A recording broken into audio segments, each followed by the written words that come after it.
জেলা পরিষদ, উপজেলা পরিষদ, ইউনিয়ন পরিষদ। আমাদের যে উপজেলা জেলা পরিষদের নির্বাচিত প্রতিনিধি ঠিক একটা সুষ্ঠ নির্বাচনের মধ্য দিয়ে তারা সেখানে জনগণের ভোট নিয়ে জনগণের সেবা করতে গেছে। এক কলমের খোঁচায় তা দেওয়া বাতিল। সে কায়দাটা কি? অস্ত্রধারী সন্ত্রাসী হাতে অস্ত্র নিয়ে লাঠি সোজা নিয়ে তারা বসে থাকে, কোনো উপজেলা চেয়ারম্যান অফিসে যেতে পারবে না। আর এদিকে নোটিশ দেয় অফিসে না আসলে তাদেরকে বিদায় দেবে। এই কায়দা করে তাদেরকে বাদ দিয়েছে।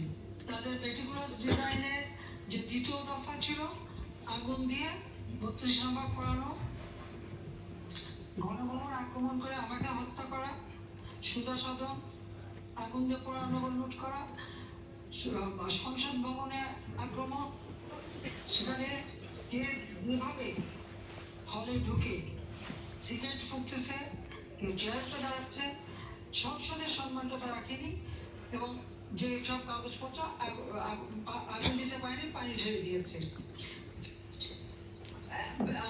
আমাদের বিচারিক আদালত, উচ্চ আদালত, হাইকোর্ট, সুপ্রিম কোর্ট, সেখানে অস্ত্রধারী পাঠিয়ে চিফ জাস্টিসকে অপমান করা, জজ সাহেবদের অপমান করা, আর যারা এরপর তাদেরকে বাধ্য করা রিজাইন দেওয়া। ঠিক একইভাবে ইলেকশন কমিশন, মানবাধিকার কমিশন, পাকিস্তানি কমিশন, প্রত্যেকটা ইনস্টিটিউটের ধ্বংস, প্রত্যেকটা জায়গায় এই অস্ত্রধারী সন্ত্রাসী ছাত্র নামধারী সমন্বয় ইউনুস বাহিনী তারা আক্রমণ করেছে, সবাইকে মানে পদ থেকে বাধ্য করে সব জায়গায় দলীয়করণ করে বসে এসেছে। এটা নাকি সব জায়গায় দলীয়করণ। বৈষম্যহীন ছাত্র আন্দোলন চরমভাবে বৈষম্য সৃষ্টি করেছে। ছাত্রলীগ ব্যান করে, তাদের কি অধিকার আছে ছাত্রলীগ ব্যান করার? 48 সালে এই সংগঠন গড়ে উঠেছে। ভাষা আন্দোলন থেকে নিয়ে সব আন্দোলনে আওয়ামী লীগ ছাত্রলীগ সবসময় অগ্রগামী ভূমিকা, কত মানুষ জীবন দিয়েছে। আজকে তাদেরকে তারা নামতে পারবে না। তৎপরতা কি? তাদের হোস্টেলে আগুন দিয়েছে, হলগুলিতে আগুন দিয়েছে, তাদের সমস্ত জিনিসপত্র পুড়িয়ে দিয়েছে এবং তারা স্কুলে যেতে পারবে না, কলেজে যেতে পারবে না, পড়তে পারবে না। স্কুলের ছাত্রছাত্রীদের চরম বেয়াদব, ছাত্রছাত্রীরা ইউনিভার্সিটি, স্কুল, কলেজ শিক্ষকদের অপমান করেন, তাদের বলে জুতো মারা পড়ে, তাদের দিয়ে পদত্যাগ পত্র লেখায়। এটা কোন ধরনের বেয়াদবি? আমরা তো এরকম দেখিনি কখনো, যে শিক্ষকদের এভাবে অপমান করা। এটা তারা শিক্ষা দিয়েছে, এটাও তাদের একটা মেটিকুলাস ডিজাইন। এইভাবে করেন সব পুলিশের চাকরি পাসিং আউট প্যারেড হবে, কি রাস্তা দিয়ে গোলমাল হয়েছে বলে 250 পুলিশের প্যারেড করতে দিল না। এতদিন ট্রেনিং নেওয়া হলো, তবে তারা বাদ দিতে হবে কেন? সব জায়গায় জামাত, শিবির আর জঙ্গিদের লোক বসানো, বিএনপির লোক বসানো। যেখান থেকে আপনারা একটা বিচার করে দেখুন তো, 21 আগস্ট গ্রেনেড হামলা, প্রকাশ্য দিবালোকে আমাকে হত্যার জন্য গ্রেনেড হামলা করলো। আওয়ামী লীগের নেতা কর্মীরা মানব রচনা করে আমাকে রক্ষা করেছে। 13টা গ্রেনেড ছুঁয়েছে এবং এই তদন্ত কিন্তু 2007 সালে কেয়ারটেকার গভর্নমেন্ট শুরু করে এবং তারাই এই তদন্ত করে যায়। সেই তদন্তের মামলায় যারা সাজাপ্রাপ্ত তাদেরকে কারাগার থেকে মুক্তি দিয়েছে। যত জঙ্গিরা হলি আর্টিজনে যারা জঙ্গি তাদেরকে মুক্তি দিয়েছে। দেশের বিভিন্ন অঞ্চলে যারা সেই 16 ময়দান থেকে শুরু করে বিভিন্ন জায়গায় যখন হামলা করতে যায়, যারা গ্রেপ্তার হয়েছে, সাজা পেয়েছে, সবাইকে মুক্তি দিয়ে দিয়েছে। যত জঙ্গি সন্ত্রাসী, 21 আগস্ট গ্রেনেড হামলাকারী, হলি আর্টিজেনের হামলাকারী সবাই মুক্ত। তাহলে এই ঘটনার সাথে কি আমাদের মেটিকুলাস নোবেল লরেট সে কি প্ল্যান অনুযায়ী এদেরকে ব্যবহার করেছে, এদের সাথে তারা ছিল? 21 আগস্ট গ্রেনেড হামলার সাথেও সে জড়িত ছিল। আমাদের অপরাধটা কি? বঙ্গবন্ধু খুনিদের আমরা বিচার করেছি, হত্যার সেই বিচার আমরা ন্যায় বিচার করেছি, বাংলাদেশ মুক্ত করেছিলাম, বাংলাদেশের ন্যায় বিচার আমরা প্রতিষ্ঠা করেছিলাম জাতির পিতা বঙ্গবন্ধু শেখ মুজিবের হত্যাকারীদের বিচার করে, জেল হত্যা বিচার করেছি, যুদ্ধাপরাধীদের বিচার করেছি, যে বিচার জাতির পিতা বঙ্গবন্ধু শুরু করেছিলেন, কিন্তু জিয়া রহমান এসে বন্ধ করে দেয়। বন্ধ করে দিয়ে এদেরকে আবার মন্ত্রী বানায়, উপদেষ্টা বানায়, ক্ষমতায় বসায়। বঙ্গবন্ধুর খুনিদেরকে বিভিন্ন দূতাবাসে চাকরি দিয়ে পুরস্কৃত করে। আমরা তাদের বিচার করেছি এবং দেশে ন্যায় বিচার আমরা প্রতিষ্ঠা করেছি। আমাদের অপরাধটা কি? বাংলাদেশের মানুষের পেটে খাবার জোগাড় দিয়েছি, খাদ্য নিরাপত্তা নিশ্চিত করেছি, বাংলাদেশের মানুষের মাথাপিছু আয় আমরা বৃদ্ধি করেছি, যেখানে আমরা প্রায় 2824 মার্কিন ডলার মাথাপিছু আয় বৃদ্ধি করেছে। কোভিডের কারণে বিশ্বব্যাপী অর্থনৈতিক মন্দায় সেটা কিছুটা কমে যায়, কিন্তু আমরা তো বৃদ্ধি করেছিলাম। বাংলাদেশের বেকার সমস্যা মাত্র 3% নেমে এসেছিল।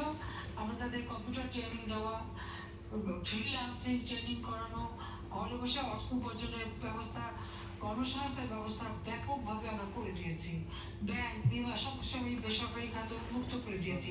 কর্মসংস্থান সৃষ্টি হয়েছে, মানুষের জীবনে শান্তি ছিল, মানুষ নিরাপদে চলতে পারত। আজকে মেট্রো রেল, এক্সপ্রেসওয়ে, নিজস্ব অর্থায়নে পদ্মা সেতু নির্মাণ এবং আরো সেতু নির্মাণ হচ্ছে।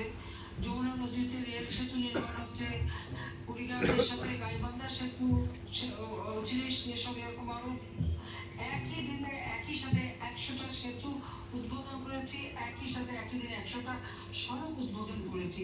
সেইভাবে যোগাযোগ ব্যবস্থার উন্নয়ন, খাদ্য উন্নয়ন, দেশের ব্যবসা বাণিজ্য এবং এখানে বিনিয়োগ সৃষ্টি করে বাংলাদেশকে সারা বিশ্বে একটা সম্মানজনক অবস্থায় নিয়ে এসেছিলাম। আমাদের প্রবাসীরা এয়ারপোর্টে তাদের কোনো অসুবিধা যাতে না হয় তার জন্য সার্বিক ব্যবস্থা আমরা করি। যদিও আমরা করে দিয়ে দিই, আমাদের করা কাজ আবার যেটা আবার ক্রেডিট নিতে যান 2 দিন ক্ষমতা আসতে না আসতেই অন্যের কাজ চুরি করে নিজের কাজ হিসেবে দেখানো, এটাও এদের একটা স্বভাব। তাতে আমি এটা বলবো যে আজকে আমাদের কথা খুব স্পষ্ট যে আওয়ামী লীগ এবং সহযোগী সংগঠন নেতা কর্মীদের যাদের হত্যা করা হয়েছে তার বিচার করতে হবে। বাড়িঘর লুটপাট করা হয়েছে, অফিস আগুন, ব্যাংক, সব কিছুতে আগুন দেওয়া, এমনকি হোটেল, হাসপাতালে কিছু বাদ দেয়নি, সব আগুন দিয়ে পুড়িয়েছে। যারা পুলিশ হত্যা করেছে তাদের বিচার করতে হবে। আমাদের আওয়ামী লীগ নেতা কর্মী সহ সাংস্কৃতিক কর্মী, সাংবাদিক, যাদের বিরুদ্ধে মিথ্যা মামলা দেওয়া হয়েছে, সমস্ত মামলা প্রত্যাহার করতে হবে।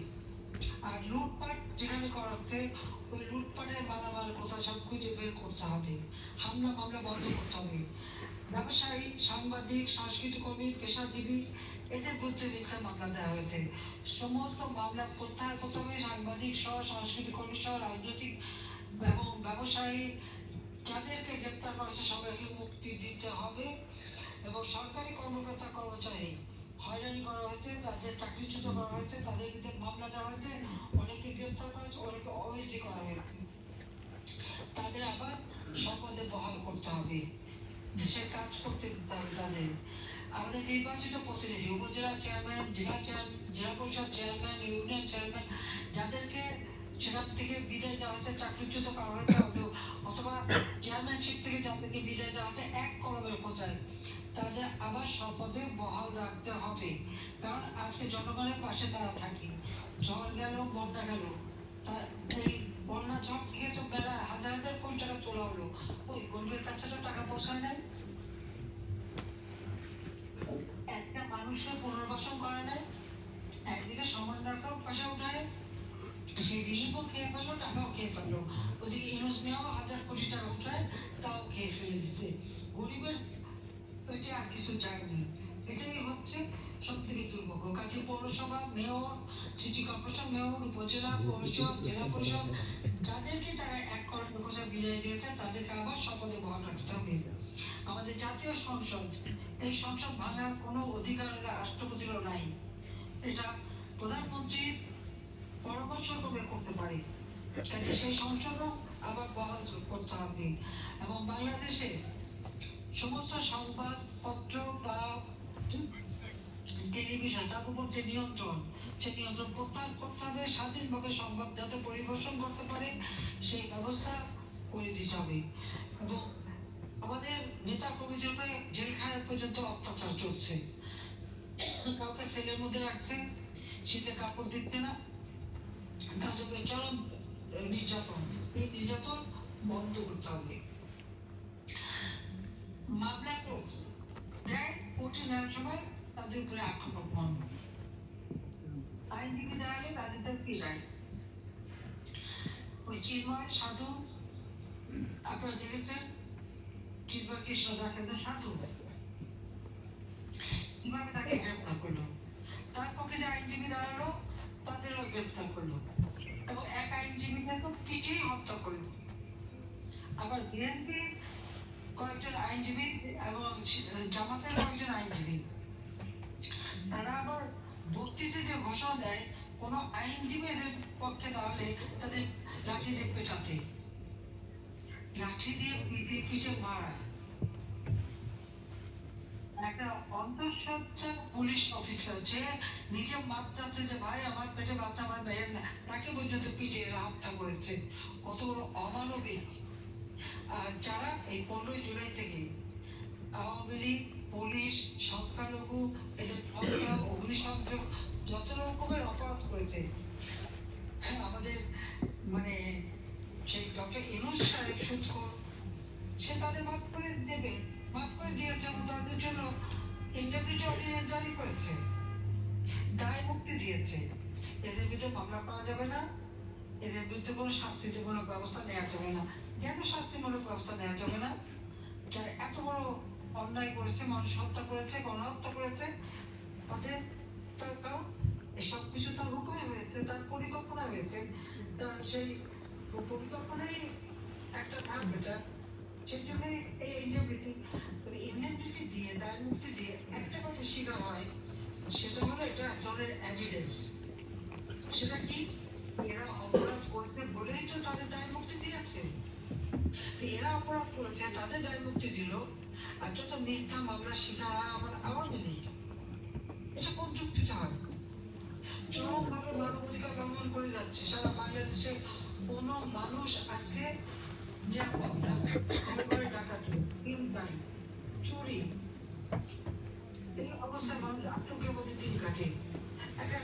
একটা মহাভারতের একটা বিষয় পাহারা দিতে হয়। মসজিদ, দরগা, গির্জা, মন্দির, এগুলো কোথাও নিরাপদ না। ইন্ডাস্ট্রিগুলি এক এক করে কতগুলো ইন্ডাস্ট্রি পুড়িয়ে দিয়েছে।